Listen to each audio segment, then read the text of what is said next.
entering into exam season. Some third-level institutions have already started, and the Junior and Leaving Cert are just a month away. So how best to prepare yourself? I'm joined now by guidance counsellor Brian Mooney and by nutritionist Gaye Godkin. But first, NUI Galway is offering students massages, acupuncture and yoga sessions as part of an initiative to help them to relax ahead of the exams. Pat McGrath went along to find out more. With exam season in full swing at NUI Galway, the university's health promotion team has been working to make the environment on campus as calm as possible. A de-stress programme has been running over recent weeks in an effort to ensure students achieve a balance between revision and relaxation.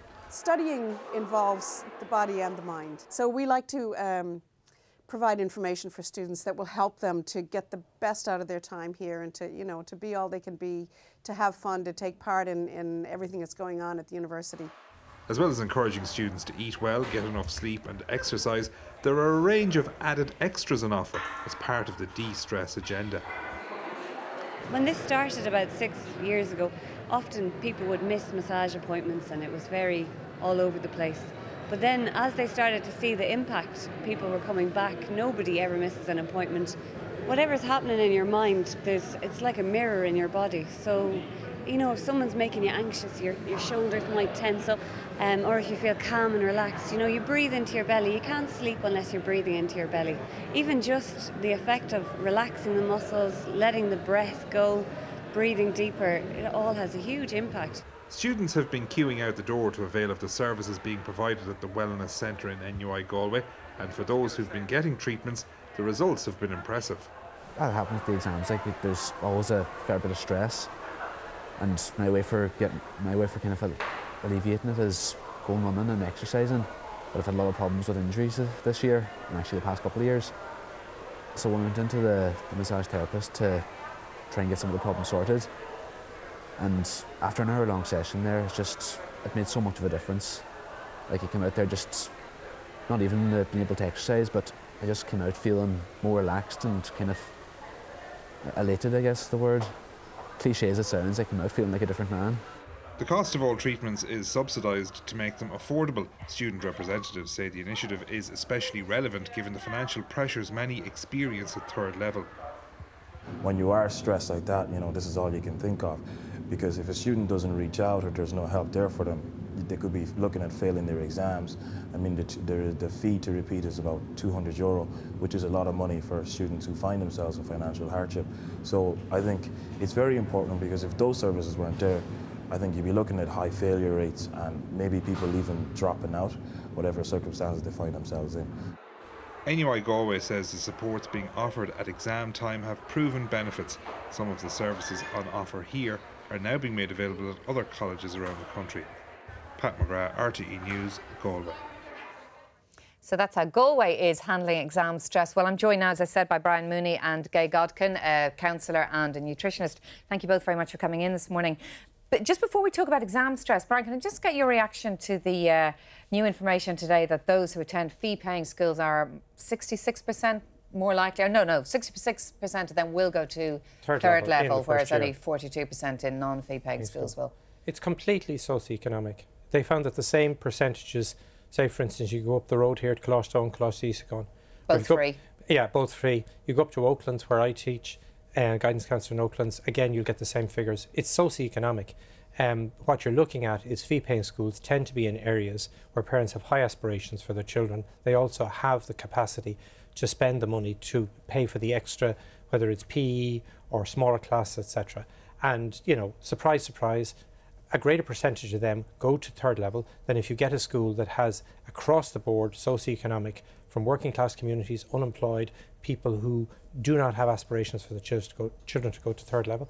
I mean, it's completely socioeconomic. So no great surprise in the figures, and also no clear solution to it, this kind of educational disparity. Well, at the end of the day, ultimately, children's aspirations for education are probably formed in the first 3 or 4 years of their life, in terms of parental attitudes and parental expectations, the availability of books, the parental emphasis on education in the home. All of those things are crucial in relation to what a child aims for or strives for themselves. So ultimately what you're saying is that, the socioeconomic pattern of society is reflected in the schools that people go to, and it's reflected in third level participation. But what is happening is there is an imperative at the moment that, you know, a lot of schools, because of the cutbacks to the resources in fee-paying schools, are thinking of maybe moving into the non-fee-paying sector. And what will it do? It will add additional costs to the state because we'll be now funding them. But whether it will change anything, really, I don't know. OK. Well, listen, moving on to exams. Gaye, you've been looking at the nutritional aspects of preparing for exams. I suppose I would think, well, listen, I mean, yes, you can eat a healthy diet, but if you don't know your stuff, it's not really going to make that much difference to you if you eat well. Or is it? What does the research say? Well, absolutely. I mean, the research now would tell us there's a lot of research out there around glucose metabolism in the brain. So, for example, brain cells use twice the amount of glucose than any other cell in the body. Really? Yeah, they actually do. And also we know that the brain neurons have no ability to retain glucose, so they need this slow, steady drip, drip, drip. So what they don't need is the adrenaline highs and the surges of glucose that a lot of the students are getting from the high energy drinks, because the brain may not be able to uptake that. Glucose is hormonally regulated in the body. So when you have, you know, when you're drinking lots of high sugar drinks, the body straight away needs to get that glucose into your cells, so it's secreting insulin. So your brain may not be accessing that. So what you're always better off having is this slow, steady supply. And you'll get that in your diet from good quality carbohydrates, from proteins. And we must remember fats. Now, fats are completely demonized in this country. You know, we have the low fat, no fat message. And as you're aware, it's not getting us very far because our obesity rates are increasing. Now, the brain we always think of the brain as being grey matter. In actual fact, the brain is a fatty organ. 66% of our brain is composed of fats. 33% of that is made up of a particular fat called omega-3. And omega-3... The fish oils, yeah, the things exactly, we hear about quite a lot, yeah, exactly.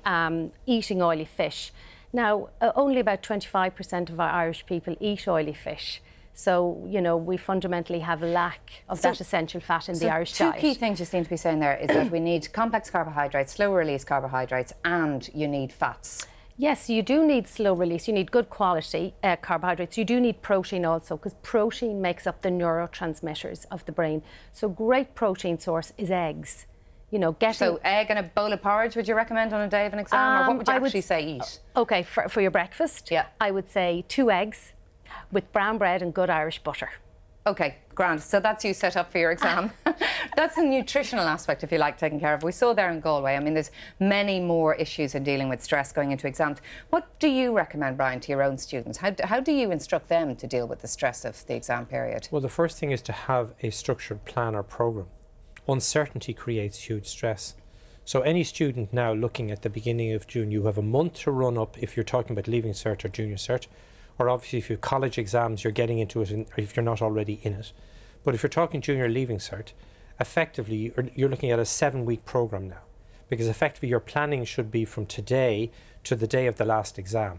Because effectively, if you burn yourself out at the end of the first 3 days exams in the Leaving Cert or Junior Cert, it's not much use. You have to perform to the same... Another week or two to go, yeah. You literally have 2 more weeks. So effectively you need a study plan that covers the 7 weeks. If you've got 4 days between your second last exam and your last exam, as can often happen, you can therefore structure a lot of your study for that last exam after the second last paper. So in other words, you should box clever. You should have a structured plan, and it should include obviously all of the events that are going to take place, the end of year this and the end of year that.